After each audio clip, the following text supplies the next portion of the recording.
Sagar, and I'm from ThoughtWorks, and I'm going to be giving a quick presentation on technologies that are going to be influencing customer experience. I'm going to briefly touch upon how the digital and the physical worlds are colliding to basically create a retail experience that's both changing on a daily basis as well as things that we're not probably ready for. When I was thinking about how to start this particular presentation, I was thinking of different ways of actually, giving an introduction. I felt that movies have this weird way of actually predicting the future, and I was thinking of one particular movie called Minority Report, which kind of triggered that for me when I watched it. There's a very interesting way in which they showcase retail as they saw it in 2002, and about 14, 15 years later, we can actually see most of it either already implemented or something that's been worked upon right now. So I'll just start off with a quick clip from Minority Report. A road diverges in the desert. Lexus. The road you're on, John Anderton, is the one less traveled. Make sure you're on. Do you know how to Good evening, John Anderton. John Anderton. One night stands provides gourmet cuisine. You can use a Guinness.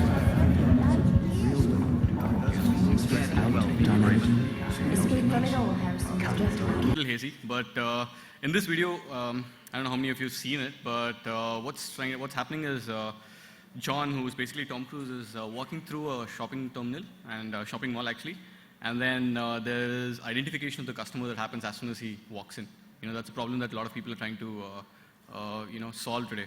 And the way it happens is there's iris recognition, it's biometric identification of a customer. And then based on that, there's recommendations, there's personalizations and everything that's been thrown at his face. There's also a lot of purchase history that's built into how these recommendations and personalizations are coming. There's also, you saw there were holographic projectors which were just popping up when the person is actually moving through. There's a lot of interesting things. When I saw this about, it was 14, 15 years ago, it was really like, wow. And the whole movie is filled with this. If you look at it from a shopping or a retail perspective today, actually a lot of this is already present. Of course, customer identification is not necessarily happening only through iris recognition, but also through multiple ways, RFIDs and potentially iBeacons and a lot of different ways. So that if you look at how much things has changed over the last few years, you can see that technology has played a very big part. I want to take an example which is not necessarily Indian right now, but just one great company which is using technology to change this as we speak. Burberry basically has created a worldwide, Burberry World Live in their Regent Street store. What they've done here is a great example of how they've actually incorporated what their digital world is, which is their website. There's a lot of digital content, and they brought it into the store. They've actually, it starts off with a very huge, display, which is the center of the delivery mechanism. And there are about, I think they put about 500 speakers in the store. And they have about 200 different screens at different locations, and each of them delivering different content.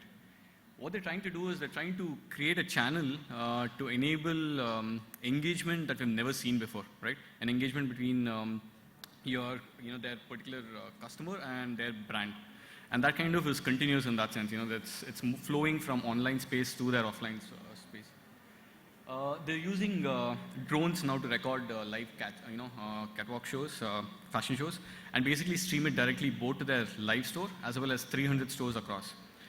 They're also doing this via our social media channels and online, whereas people are they're actually reaching up to about 3 million customers directly. When you give this kind of an access to customers, there's a feeling of there is a direct access created for upcoming goods and ability to actually promote these goods directly. They also have used technology to try and figure out how to enable the customer to discover products, not just in their stores and online, but across channels, and basically trying to figure out how they can actually order for them and actually look at different sizes, colors, and all the options available. Again, the concept of endless aisles comes in over here. All this is actually there. They have used magic mirrors to basically do two things. There is a screen which is basically giving you stories and all the fashion shows and everything else, which magically turns into a normal mirror when somebody goes in. And they use NFC for this. If you look at what else they can do with magic mirrors, they've used augmented reality platform and used cameras to try and give the consumers the ability to actually engage. So there is a customer engagement there where there are some pre-programmed activities that can actually be performed. For example, they can browse through things, they can create their own looks and actually order for it.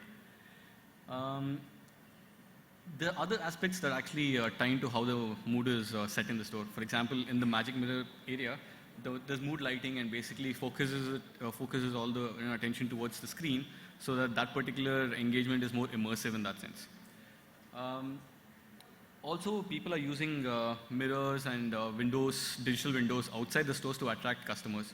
These things have nowadays started recognizing patterns. They recognize what people are wearing and try to give suggestions based on that. So if they're wearing a nice dress and they have a bag that goes well with it, they start showing this as they're walking past the store. This is to attract the customers inside. Imagine, what they're doing with the drones, right? If you're recording it and basically telling your entire customer base that you have the ability to actually order for next season's clothes, that's a very powerful thing.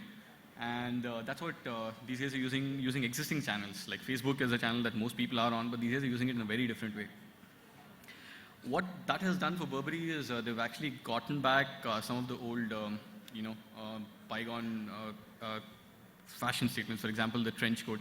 This became a big fad in at least UK, where people started actually participating in it. A lot of people started talking about their trench coats and how different it is for them. And Burberry started, capitalizing on that by saying that, they started adding other technologies to it. They're adding RFID tags to a lot of products, giving them more information about it. They're talking about customizations, thereby allowing them to actually create a service where they're creating a product for you, which is designed by you and potentially could be delivered anywhere in the world. The customer is not limited to United Kingdom or US anymore. You can actually get this in India.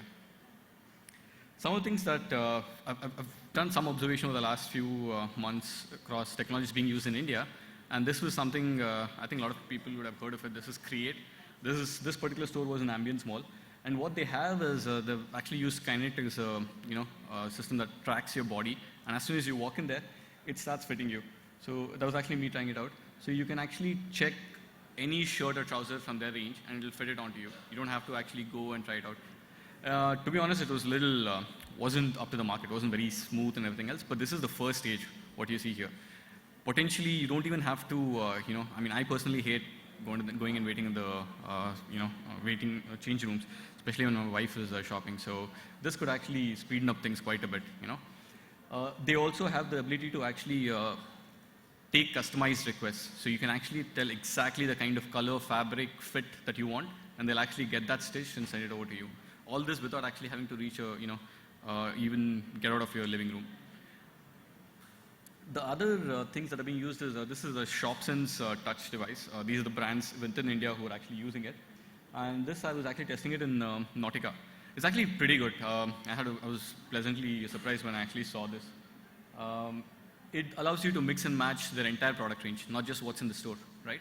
And actually allow to order it, and also kind of send this request over to your personal email ID. You can share it on Facebook all through the panel over there.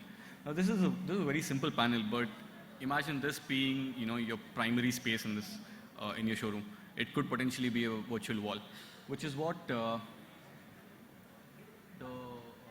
Home Shop 18 guys have done. This is actually a virtual. They claim it to be the first shopping virtual wall in India, but we've seen the like of this that Tesco is used in Korea, for example. They completely revolutionized the shopping of goods, grocery goods. So if with this kind of a wall, you potentially could put entire range of your brand in one particular location. And the kind of engagement that you can build into this is really limited by your imagination. You can basically build anything that you want. Couple of things that are basically aiding this. We know that mobile penetration is going up. It's speculated that 2019 we're going to have about 5.6 billion subscriptions. Added to that, over 800 million other channels through mobile and PCs and everything else. And what that means is the customer is kind of connected through various ways and through various applications. If you have to reach this particular customer, you'll have to think differently. Another thing that's being thrown into the mix is the whole Internet of Things. I'm not sure if everyone knows what Internet of Things is. It's to put it very simply, it's basically the capability for a bunch of devices, animals, humans to basically communicate with each other without any human intervention. Basically, people and devices are actually constantly throwing out information, and this information is out there. It's up to any brand or retailer to figure out how to use it. We've spoken about smart refrigerators, automatically ordering milk and eggs for you. I